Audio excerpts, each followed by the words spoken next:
What is going on, YouTube? This is Jim back with a review for you guys today on the Modern Warfare 2 single player campaign. If you pre-ordered the game, you got access to this a week early, and I beat it in just, I'd say, about 6 hours or so. I mean, probably inhaled this campaign. I loved it so much. If you played the first Modern Warfare, the 2019 reboot of the franchise, then this is a great continuation of that. If you haven't, I recommend you go play that because you'll probably be slightly confused about what's going on, although it is a self-contained story.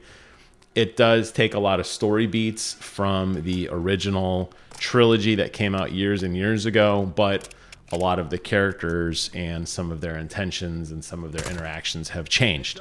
So just because you played it before, don't think this is just a frame for frame recreation of the old game. It is most certainly not. And while it does serve in a lot of instances as a great tutorial for what you can expect in multiplayer, as they teach you how to use kill streaks and gadgets and that sort of thing, it is a great self-contained story that has lots of really cool action sequences and stealth sequences that is sure to kind of build you into the story. So this video you're looking at here takes place a little before the halfway point of the game. Most of the missions are very open world-esque in their execution, which is really cool. That's something that I've seen games get away from. This is not a corridor shooter anymore, like we used to think of Modern Warfare as basically just walking down a hallway, killing wave after wave of enemy. Here you're in these semi-open world environments with multiple ways to complete objectives. In this particular mission, there were multiple ways to breach into these buildings, and they can be tackled in different orders. You can just go in guns a-blazing. You could try to be stealthy. You can do a combination of both of those things. And I love that it gives you the freedom and the sandbox to use all your gadgets and all the guns that you start with, plus all the guns that you're going to find as you kill off other enemies in order to kind of make the experience your own. If you prefer sniping, go snipe. If you prefer run and gun with a shotgun, do that. If you prefer something in between, do that. The game supports anything. And in a lot of the missions, you're going to find that you are teamed up with other members of Task Force 141. They will play to how you play. So if you want to be stealthy, they'll be stealthy. If you want to go heavy, they'll go heavy. And I love that there's just so many iterations of that. I'm playing it on PC, obviously recording it on Ultrawide. This game ran fantastically. I had only one very minor glitch, and it was unfortunate. It was the second to last level. The flooring, the texture that I stood on looked a little different than it should have, and it wasn't too much of a distraction, but it was definitely something I noticed. But in terms of performance, it ran amazingly at ultra settings.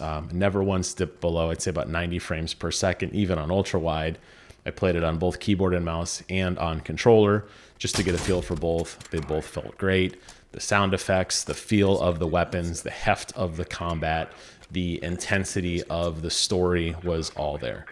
I can't say enough good things about how fascinating this game was, and I really enjoyed that they continue to push the narrative in some expected and unexpected ways. There were definitely a few twists and turns along the plot that was always like, oh, I just want to play one more mission. I just want to play one more mission. I've seen a lot of the criticisms of this game around the pacing. Personally, I did not feel the pacing was bad. This game definitely does skew heavier on stealth-based missions, and there are numerous times that you will be put into combat in which you are playing a stealth-based mission with no weapons to start. There is a crafting system in the game as you walk around and pick up different pieces of equipment to build smoke bombs and nail traps and lockpicks and things along that nature to kind of build up your arsenal in order to be a more lethal fighting machine, which I thought was really cool because, again, as you're kind of sneaking around and breaking necks and killing guards, you're getting this more tense stealth environment. Of course, the very first guard that you pick up has a gun, and if at that point you decide you don't want to play stealth anymore, you don't have to. But I will say that the game definitely does favor heavily the stealth-based gameplay more than other types of gameplay. Now, unlike other games, there is no penalty for getting caught. There's no, oh, you were detected and the mission's an instant failure. It will make it very hard, and you may wish that you didn't want to be detected because all these heavily armored guards will come running at you and basically face tank you. But the option exists for you to play both ways. The other criticism that I saw in this game was regarding the enemy armor. And in later missions, you will also get armor plates just like you would have gotten in Warzone. Enemies also have armor plates as well. Now, on the normal difficulty where I played it, this wasn't too much of a problem. You just had to focus fire a few more shots on an enemy's head to break their helmet in order to get a headshot. My understanding is that on the harder difficulties, this game does become much more of a challenge because you basically die in 1 or 2 shots while you have to shoot enemies multiple times in the head. I can't speak to that. I do understand why they put heavily armed Juggernaut guards in very specific places. I thought thematically it made a lot of sense. So I'm not critiquing their choices on there, but I can understand that maybe people felt it leaned too heavily into like a Modern Warfare Light-esque experience. So keep that in mind. I do not think that's a distraction or any deterrent from the game. It's just a design choice that was made in very specific elements to force you to be stealthier as opposed to run and gun.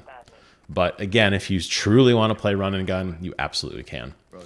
In terms of graphics and just the overall world building, I have always thought that the Modern Warfare reboot really changed the way I looked at games in terms of the attention to detail, not just in your guns, not just in your character models, but in all the ambience and all the design around you.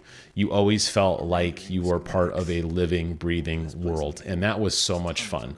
Because as you're navigating through hallways and you see different types of computer chairs and printers and desks, you're going to feel like this is not just something where they did a copy and paste of the same assets and just pasted them over and over and over again. Every individual area did feel very distinct and very themed and very stylized. And because the game ran so beautifully and, you know, very silky smooth performance, it definitely kind of made the game feel better in the sense that it just felt more realistic of a world. And I love that. The audio design continues to remain top notch. There are so many over the top action scenes with great background music that really gets you kind of ramped up and amped in the feeling. The actual sound effects of each of the guns as you load them, as you shoot, the explosions in the background, footsteps crawling in sand and dirt versus crawling in wet mud or, you know, swimming underwater, all felt very distinct. I feel like they spent a lot of time in the sound design, and I'm really curious when this game finally goes live, particularly in the multiplayer modes, how much that really kind of fades into the overall experience. I often talk about Battlefield in particular and how I thought Battlefield sound design is top notch. As a matter of fact, if you didn't get a chance to watch my Battlefield 2042 re-review, I encourage you to go back and check it out because I do talk a lot about the sound design in there and how distinct the world feels and how all the sounds are generated from within the game. I hope that Modern Warfare follows suit because the sound feels so good and you really feel like you're in this type of environment. And when you really combine that overall package, that just presentation of this gritty war that, you know, you're basically an insurgent in a strange land, you're all by yourself, you're sneaking around in a ghillie suit with a team member or sneaking through a top secret base that you're not supposed to be in, or sniping enemies at range or getting up close. It all really sells this very, very polished experience. I assume this is a similar experience on consoles. I can't speak to that. Again, I'm only speaking from the PC side of things, but this game just was polished beyond belief, and I was so happy in how pleasantly it ran and how refined that it was. The story itself, it was really a lot of fun as well. It definitely ends on a cliffhanger. We know there's going to be a Modern Warfare 3 at some point in the future, but it was a self-contained story, and I felt like I got a proper sending off to particular characters. I never really felt like, oh, that was a cheap death or that was kind of nonsensical. Everything felt earned to me, and I think a lot of it has to do with the fact that it's very heavy on the cutscenes. Now, a lot of you may not like that, and you may say, oh, I'd rather do these things myself than watch. Definitely for some of the major impactful moments in the game, you're going to be experiencing those in engine, which is awesome.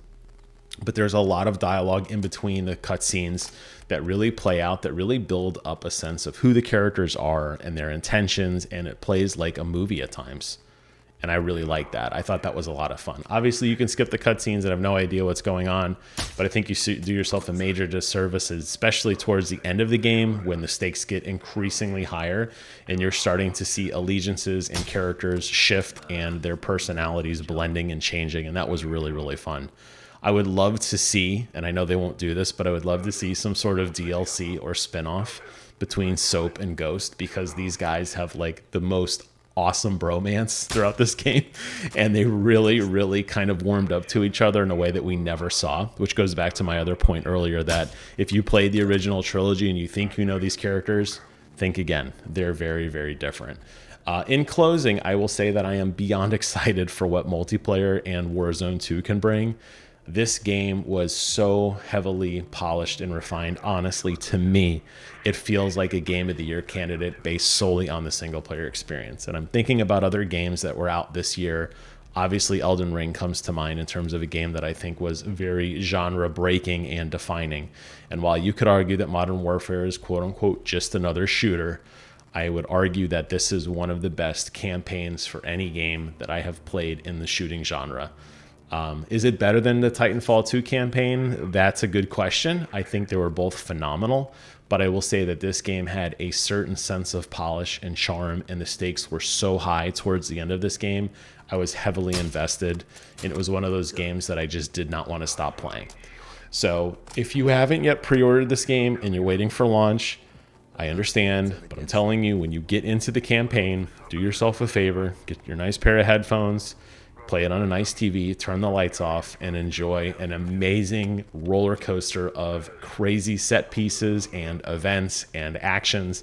I'm being very specific, very generic rather. I don't want to spoil too much for you guys, and I'm showing you just one snippet of these missions that last anywhere from 30 to 45 minutes in length. Very long, very nuanced of walking through and doing multiple objectives in a single map, progressing the story, progressing the elements, and it comes together in such a phenomenal way at the end that I think you're going to be satisfied. So 2 major thumbs up for me on Call of Duty Modern Warfare 2. I love this experience. I can't say enough good things about it. And hopefully, if you were on the fence after seeing some of those other reviews where people were somewhat negative on a couple things, I hope I put it in a different light, because to me, this game just blew my mind. Thank you guys so much for watching. Hope you guys enjoyed this video. More to come. And until next time, I will see you guys on the other side.